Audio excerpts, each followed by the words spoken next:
Hi, Stephen. Thanks for joining me on the podcast today. Yeah, fantastic to be here, Steve. So we talked previously. I don't remember how long ago. It was a year or so ago when your pivot book came out, and today we get to talk about something new that was just released. And we'll get to that in a minute. But much of your career, much of your life has been spent with innovation, different aspects of it. How did you get started down that path in the first place? Yeah, so I got started in innovation a long time ago. Uh, from my years in college, I was an industrial engineer, so I focused on manufacturing optimization. And right out of college, I worked for Accenture. Back then, they were a division of Arthur Andersen. Mhm. And I ended up very quickly becoming one of the co-leaders of a group that was focused on business process reengineering, which is all around optimizing a company's processes. And the short version of the story is when I found out that when we optimized a company's processes, they would downsize the workforce. I mean, literally tens and hundreds of thousands of people were losing jobs. I had a bit of an existential meltdown, decided this is not what I wanted to be known for in my life. So I took some time off and I realized I loved the work I was doing, but I didn't want to help companies shrink. I wanted to help them grow. And so that's when I got this idea, let's focus on innovation. Now, 30 years ago, innovation wasn't really a word that was used very much in business, other than maybe in product development. But that's what we did is we grew this practice, grew to 20,000 people, and it's pretty much all I've done. My primary focus with my work is to help companies grow and be successful so they can hire more people and create a better environment for everybody who works there. Okay, that's great. We need more of that. So I mentioned interviewed you on the Pivot book, and you've got quite a few other books too. But you've recently kind of created a new program or revised a program that had been released before called Personality Poker. Tell us a little bit about that. What is it? Yeah, so personalized poker is something I developed about 20 years ago, and my clients always loved it. It's a card game that I developed to help companies innovate and collaborate better. And the premise of it is that we've heard this expression that opposites attract. The reality is it's not true. Opposites don't attract, they detract. So we want to be with people who are similar to us. And so what ends up happening is inside of organizations, we hire people who fit the mold. And I always joke that if you only hire people who fit the mold, eventually the organization will grow mold because you're going to have stale, musty ideas. They're going to be the same thoughts you've always had. Yeah. And so what we need to do is embrace different perspectives, different experiences, and different personalities. And that's what personality poker does is it's a card game that you play with your team that helps you very quickly determine where you have your strengths as an organization and where you have some blind spots that you might not be aware of. Okay. So I know I saw some of the information on your website, and you talked about how that some of this, and we'll get into more detail later, but putting together. So if I'm an engineer and maybe introvert, if I get together with five other people just like me, yeah, we're all probably thinking similar, and maybe the innovation, the creativity isn't there because we don't we're not looking outside that box. Um, but often, and I've been in groups like that, they don't want somebody. We don't want the extra. We don't want the salespeople or the marketing or somebody else coming in because they'll just mess up our little club. But yet, you had mentioned that's something that can be done on a short term or just for a particular meeting to help stimulate some new ideas, and then it doesn't have to be permanent. Just tell us a little bit about that. How kind of how post personality poker lets you kind of build some better teams that are going to produce some better ideas, more creativity.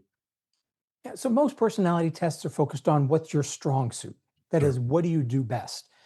The main focus of personality poker is to make sure your team and your organization are playing with a full deck. And what I mean by that is we need to make sure that we have the right people in the right roles at the right time. So if we have a team of 5 engineers, most likely they are all going to be spades. The spades dig for data in personality poker. They're the ones who love facts. They make decisions based on data, Mhm. and they like to be acknowledged for their knowledge. So, look, we need those people in innovation. And I want to be very clear about something. There's a difference between creativity and innovation. Creativity tends to be the spark, it's the idea, it's the cool, sexy thing that we tend to think about. That's not innovation. In fact, innovation doesn't start with the idea. the innovation starts with the problem or opportunity. Mhm. And so what's interesting about personality poker is we sort of flip the innovation process on its head a little bit and say, those 5 engineers that you talked about that are sitting around looking at data, they're actually the start of the process. They are the ones who determine what's most important. How do we identify the biggest, most critical opportunities? And the only way to do that is through data. But we don't have innovation unless we take that and we find great solutions and we implement the Okay. work and we engage people. And that's really the general premise of it is we want to play with a full deck. We want to have all the different styles doing what they need to do, but we also want to deal out the work. We recognize some people are better at certain tasks in the innovation space, and we want to make sure that they're doing what they do best. Okay. Interesting. So where did this idea come from? When did it initially pop into your head? So I got the idea initially. This goes way back into 1999. I was Uh, working still for Accenture at the time, and one of my clients, I was living in England, was a Formula One pit crew. And I was watching the way the pit crews would, back when I worked with them, they would change the tires, fuel the car, do minor maintenance in a matter of seconds. And what I realized is you had everybody doing what they did best. Like if I'm on the right front tire, that's where I'm meant to be, not the rear tire, but the front right tire. If I'm the person fueling the car, that's what I'm supposed to be doing. So, and we also have to make sure we have a person for each and every task. If you don't have the person there to fuel the car, well, you've got a problem. And I just started thinking about, well, how do we build teams? And we tend not to think about what are people really great at? How do we get them into the role that they're great at, but make sure they're surrounded by other people? And the really cool thing with a pit crew is even though they might be trained on their one specific task, they also learn each and every other task. So if there is a problem anywhere, everybody can jump in and mm, quickly help. And I thought, this is an interesting idea. How do we apply this to creating teams in business? And so 25 years ago, I had this spreadsheet. It was boring to fill out. It was like most personality assessments. And then in 2003, I was playing blackjack in Las Vegas at the Venetian. And I was thinking, wait, there's 4 steps to the innovation process. There's 4 different primary styles associated with that. There's 4 suits in a deck of cards. So I went back and I started playing with a deck of cards, put my words from the spreadsheet on there and realized, well, there's numbers, there's colors. What can we do with those? And we iterated and iterated and we've gone through probably about 10 different iterations, scientific validation on different iterations to make sure the words really do correlate to the behaviors we're talking about. And that's how it came about. Interesting. Huh. I always love having the backstories on some of these ideas and products. So you talk about personality poker as being an experience. It's not just another presentation from the stage. What what is that experience? How's it different? So let me first explain what the personality poker deck looks like. So it's Okay. 52 cards, Hmm. just like a regular deck of cards. There's suits, there's colors, and their numbers, but each deck has a word on it. Each card has a word on it. And each word links to a behavioral attribute like analytical, creative, organized, empathetic. And so what we do is we shuffle the decks. Every person in the audience gets 5 random cards. And the goal of personality poker is to trade cards to get the 5 cards where the words best describe how you see yourself. Okay. And so you're trading cards with other people. Now, there's usually a second round of trading that we do because there's a couple of cards people just don't like and they can't get rid of. So Hmm. we do a second round of trading. And this is really, to me, the fun round of trading because it's based on 52 card pickup. We literally throw, hundreds and hundreds of cards on the floor. People get on their hands and knees to find the best cards. But the part that's really cool is uh, if you know someone else in the audience, this is what I tell people. I said, if you know someone else in the audience and you see a word that describes them, pick it up and give it to them.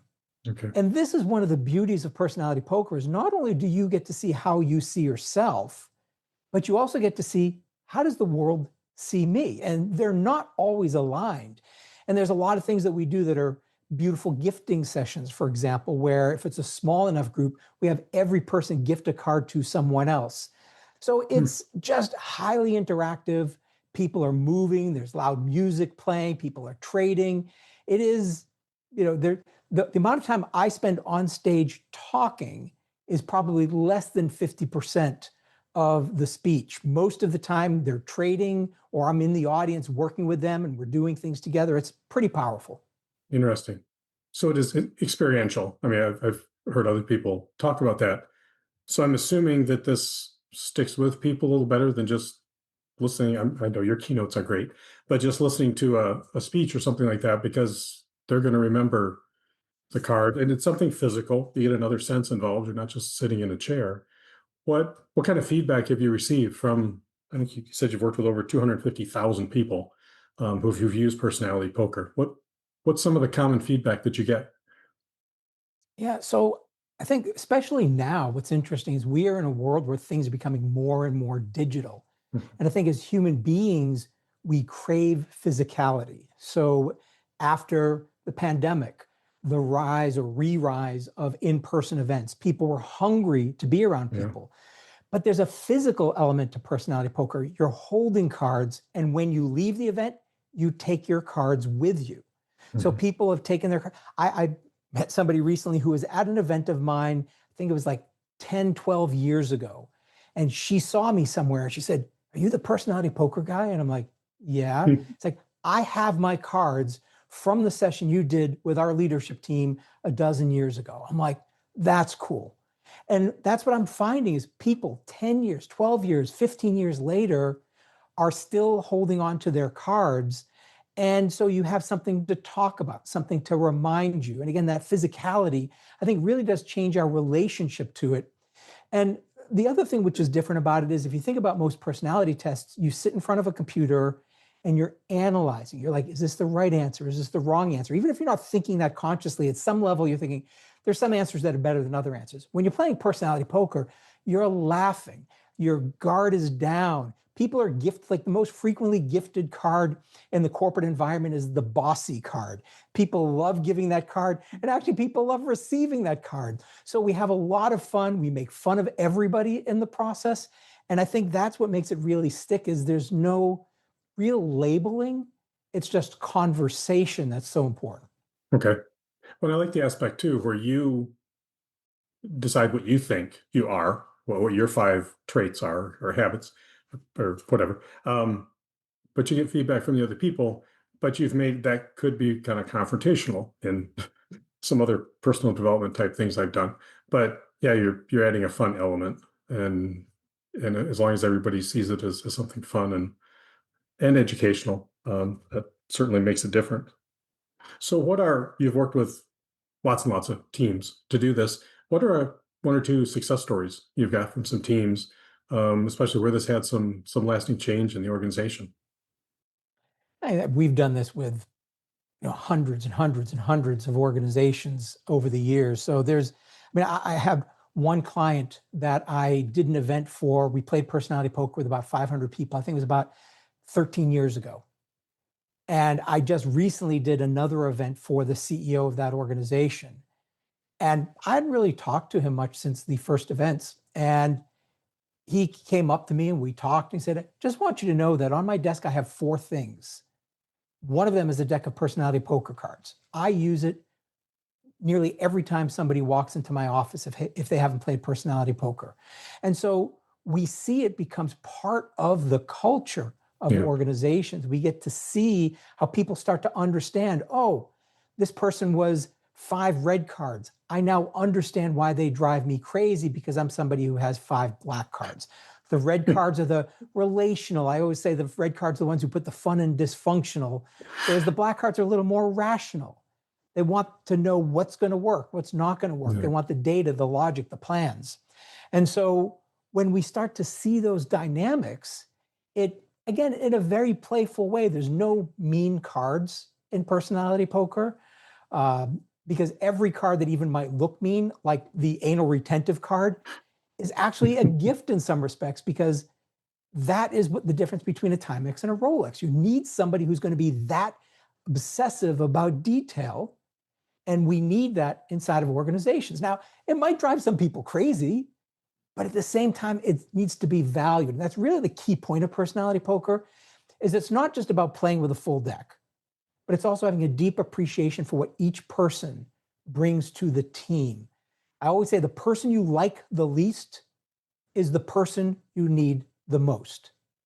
Now, it's more accurate to say the person who's least like you is the person you need the most, but they tend to go hand in hand. The person who's least like you Sure. is the person you're going to like the least, and that's the person you need. So, like, I'm this creative diamond. I'm a person who doesn't like structure, doesn't like plans. I wrote a book called Goal Free Living. How do you live a life without goals? And people who are clubs, the planners, very rigid, very systematic, they drive me crazy. And in the beginning, I would just try to do everything I could to avoid them. And over the years, I've learned I need them.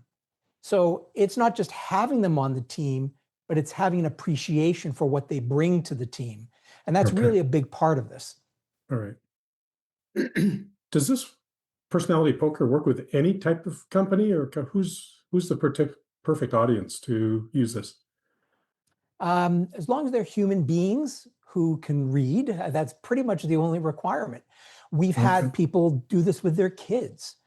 The original editor of the book that was published by Penguin back in 2010, he played personality poker with his kids. Maybe they didn't understand every word and he had to explain the words, but he was able to play with his kids. I've done it with people of every age, every background. It is, look, as human beings, we like to learn more about ourselves, but we also want to understand the people around us and what makes them tick and maybe why we don't get along. And look, it is a corporate tool. I designed it specifically for collaboration and innovation inside of organizations, but I've had people use this in all walks of life. And it's not Okay. just about personalities of people. If we have time, maybe we'll talk about personalities of organizations, which is a really critical aspect of personality poker. Tell me more about that. That's interesting. How does a company use that to get to figure out the organizations or the different groups within there, what their personalities are?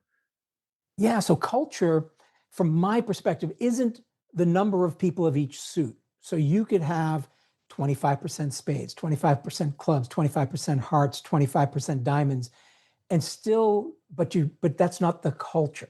The culture is what gets recognized, what gets valued, what gets rewarded, what is expected, who gets promoted if you look at performance management systems. And so one of the ways that we use personality poker, I just did this recently, the top 12 people from an organization, the CEO and the direct reports. And we put decks of cards face up on a table. And I had each of these top leaders choose two cards. Card number one, what is it that gets recognized and rewarded, gets promoted, and we're good at it? It is a strong suit of our organization. That's card number one. Card number two, what is something that doesn't get recognized, doesn't get rewarded, something we're not good at, but we need to be better at it? And so it was fascinating. It's pretty much every single leader chose the club cards as what they value. And the club cards are about projects, implementation, getting things done. They were great at big projects. They're in logistics and complex types of operations. Sure. But the card that many people chose that they're not good at, that they need to be better at, is a diamond, which was experimentation. They need to become Hmm. much more experimental. And so what we realized is they're great at implementation, but not experimentation. And we started to step back and say, well, what can we do to create a culture of experimentation where maybe there's more ambiguity, maybe there's not, things aren't as well defined, and we need to value that and give people the tools and the money and the time to go explore. Hmm. That's interesting. What what else have you learned about kind of innovation or building cultures or things like that from helping to facilitate personality poker with so many different organizations and people?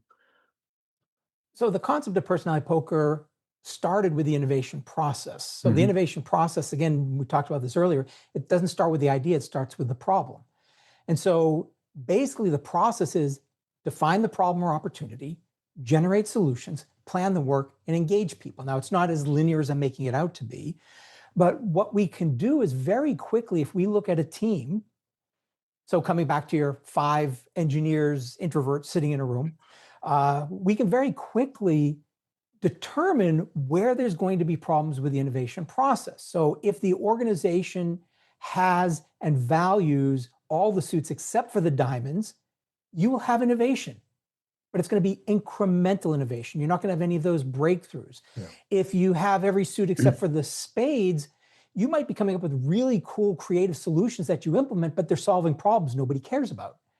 And so we can very quickly diagnose what is going wrong with an organization just by using these cards. There's so many different ways to use them. Meetings. I had one client who taught me this. They look at all their meetings, they say, well, meetings have personalities. Status report meetings are clubs. Brainstorming meetings are diamonds. When we're talking about data, it's going to be spades. If we're talking about people, it's going to be hearts. Do we have the right people leading those meetings? And do we have the right balance of meetings? And what they realized was they were 95% club meetings, and they needed to start balancing it out a little more and have more time focused on the other meetings. Hmm. So it's just so powerful, all the different ways you can use this. It's interesting. Well, it's interesting that, I mean, most people are familiar with playing cards already, the colors, the suits, and then the different values and things. But it's interesting how much information that the colors give one kind of basic indicator of some information, then the suits give something else. And then when you get down to the actual words on the cards, um, it's just a playing card, but yet you've encoded a lot of information into that, which is interesting. And just visually, you could glance at somebody's deck, if it's all black or all red or all diamonds, that tells you kind of what category or what their strengths are, what they believe in. What? Exactly. And and you mentioned the numbers briefly. The numbers have meaning also. So every word is linked to, there's sort of three different categories within the number. So the 2, 3, 4 cards, the cards with the number 2, 3, 4 in them, are sort of your strong suit on steroids. So these are the know-it-all, the bossy, the anal retentive, the overly sensitive cards. Okay. So there are things which happens when your strong suit becomes a little too much. And I love when people carry one of those. So like the 2 of diamonds is the scattered card. That's my badge of honor. I love that card because it's me. I acknowledge it. And there's power in acknowledging those parts of us. Yeah. The 5 through 9s then are the more, it's not technically introverted, but it's people who tend to have more depth and connection to things. So for example, the 5 through 9 of hearts are people who are really great at having deep, meaningful connections with a few people. Whereas the 10 through ace of hearts, the 10, jack, queen, king, and ace of hearts, these are the people who are the social butterflies. They know a lot of people, they're master networkers, but they don't have that depth of connection. And so every card and every number, every color, every word has a meaning. And it's just incredibly powerful how in 45, 60, 90 minutes, we can bring an audience of any size. I have an event coming up with 750 people. We're going to be playing personality poker. And by the time that hour's done, everybody's going to have a complete picture of themselves and their team. Well, that's interesting. I watched a video that you have on your website, which showed pieces of it, but it would be interesting to experience that and watch it unfold. You talk about how through these activities you can transform a team's innovation and collaboration. What have you seen there? How does this help with both transformation you've talked about a little bit, but how does it get teams to collaborate better? So the key thing with collaboration is to understand how to communicate with someone else. So the first thing Okay. is you need to surround yourself with people who compliment you, and that's compliment with an E, not an I. You don't need people telling you you look amazing. You want people who are not who you are. So I'm a diamond. The person I am not is a club. And therefore, the first person I need to bring on my team is a club. So when it comes to collaboration, though, I know that clubs are going to drive me crazy. So having that awareness with personality poker, one of the steps of the process to say, how are we going to drive each other crazy? But at the same time, how do we bring value and how do we work together? Sure. So I was working on this one project where I was leading the project and the club was my co-leader. And this guy was driving me crazy. After about a month, I was like, I'm not going to survive this project. I was going gray. My hair was falling out. It was really stressful. And so I pulled him aside and I said, look, we have to have a conversation about this. I appreciate what you're doing. And I know I need you and your focus on deliverables and budgets and timelines, but I need some space. Let's talk about how we collaborate. How do we work together in a powerful way? I appreciate you. I hope you appreciate me. Let's figure out our rules, our terms of how we're going to operate.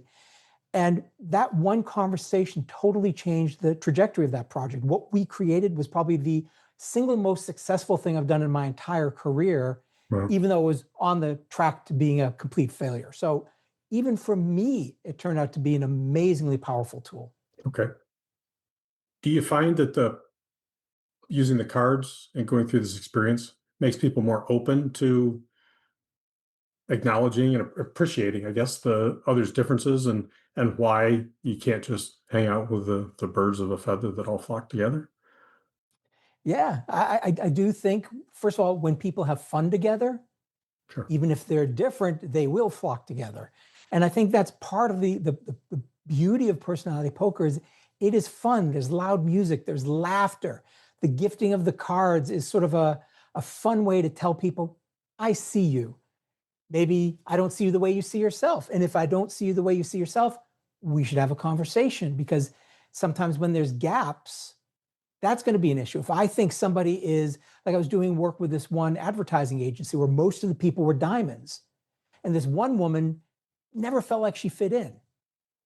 And we figured it out when we played personality poker.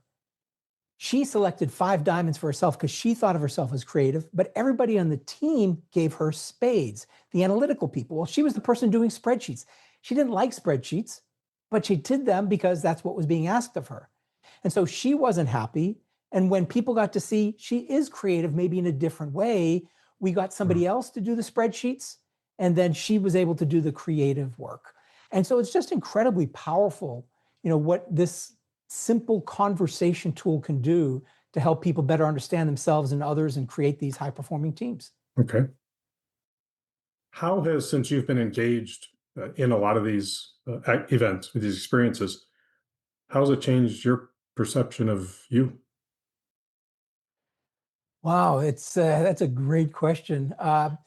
You get gift cards and people see you differently than you see yourself, and Sure.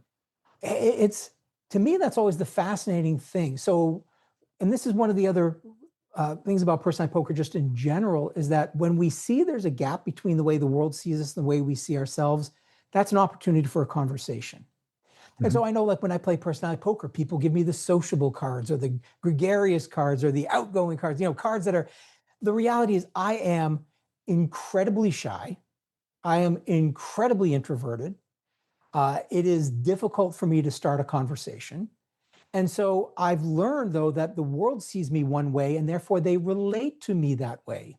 Mm. And so then the question is, do I behave differently to have the world see me the way I am? Do I have conversations with other people or do I play into that role? And the thing which I've decided for myself is anytime I try to play a role, it's exhausting. So I'm trying to really recognize that maybe I'm not always being authentic if people see me differently than I see myself. See myself. And Interesting. so it just helped me better understand the times when I'm playing a role rather than being me. Interesting. That's some valuable insight. So, what's your big goal, or what's a dream goal for this for the launching of this book and product? So Personality Poker has been out for 20 years now, the cards. Mhm. The book came out 15 years ago, published by Penguin. So this is the re-release of the book. Mhm. And when we met the last time, I was talking about my pivotal book, which came out in 2024. Mhm. And the premise of that book is stop focusing on what's next and new, focus on what's now. That is, double down on your differentiator. Figure out what you do better than anyone else that the world craves that no one else can do. And that's where you need to focus. And what I Right. realized as soon as that book came out is I was doing exactly the opposite of that book because I was always focused on the next book, the next topic, the next product, the next offering. And so what happened is I started to reflect and I applied the process from Pivotal to my business. And I realized that personality poker is my differentiator. No one else can do what I do. Nobody else has this product, but even if they did have a product, they can't deliver it the way I've delivered it. I've been delivering this for 20 years. And so my hope is that instead of personality poker being sort of a side dish like it's been in my business where everything else was shining, I want personality poker to be front and center in my business and to go deep with clients. We have a mastery program, for example, around personality poker where we take the concepts and we embed them inside the DNA of an organization so they become masterful at innovation and collaboration through the personality poker concepts. So I just look, I have so much fun with this. I would love for this to be as well known as other personality assessments out there, one that people turn to anytime they want to have a fun version of a personality assessment, and for corporations specifically to be focused on innovation and collaboration. Okay. It's a big goal, but I think you're well on your way there. You've already made a huge impact with 250,000 people being involved in the program, and that's a great springboard to just do that much more. So if somebody listening wants to find out more about personality poker or see if it's something that they can incorporate into their business, what's the best place to go to for them to learn more? The easiest place is just personalitypoker.com. Okay. There you will find all about the game itself. You'll see that 3-minute video where we sort of capture the energy of a room in just 3 minutes. And then there's ways to engage. You've got the book, which you could get, but in addition, we have a number of different ways you can play with small teams. We have our personality poker DIY and our sprint, which is just a way of bringing it to a small team. And we have our mastery program that I mentioned earlier. So you'll find all the information on personalitypoker.com. Okay. So in addition to this product relaunch, what else are you and your team involved in? What are your priorities for the next year or so? So the big focus is personality poker, but what I would say is personality poker, from my perspective, is more like the tip of the spear. So it's not the so when I say I'm focused on personality poker, I'm doubling down, to use Mhm. a gambling term. I'm doubling down, but I'm not going all in because I still have my pivotal work. I have my invisible solutions work. I have my hardcore innovation work. And because each step of the innovation process, which links to a different suit in the cards, links to a body of work that I've developed over the years, that's really what I want to do, is use personality poker as a way of bringing the depth of innovation and collaboration into organizations through some of my other programs that I have. Okay. Interesting. So you're using your own works to help build your business. That's what I hope. Smart. Practice what you preach. So, well, this is good. Our time's about up for today. I could go on asking more questions about it, but I also going to get out there and experience it myself. Um, I'm sure there's listeners that want to either ask questions or maybe get in touch with you or connect with you. What's the best way for somebody to reach out if they want to ask a question or just connect? Yeah, if you go to the personalitypoker.com, that basically goes to my website. There's a contact button on the upper corner. It's the easiest way to get to me. I respond to every email and every contact form personally. So there's Okay. no person between me and you when you write. Okay. Good. I will get these links in the show notes for the listeners. So if they're not able to write them down, or if they're like me and they have a hard time remembering URLs for more than 10 or 15 seconds. Um, thanks. I'm excited to experience personality poker myself. I'd heard about it quite a few years ago, but never got to experience it, but I will. So thanks for taking the time to come on and share this with us. It sounds like a very interesting tool, something I might have wished I had back when I worked on some teams as an engineer. I think it would have made us more productive and more functional. So thanks for your time, and I'm sure we'll talk again in the future. Awesome. Thanks so much. Appreciate it. Enjoyed the conversation. Thanks.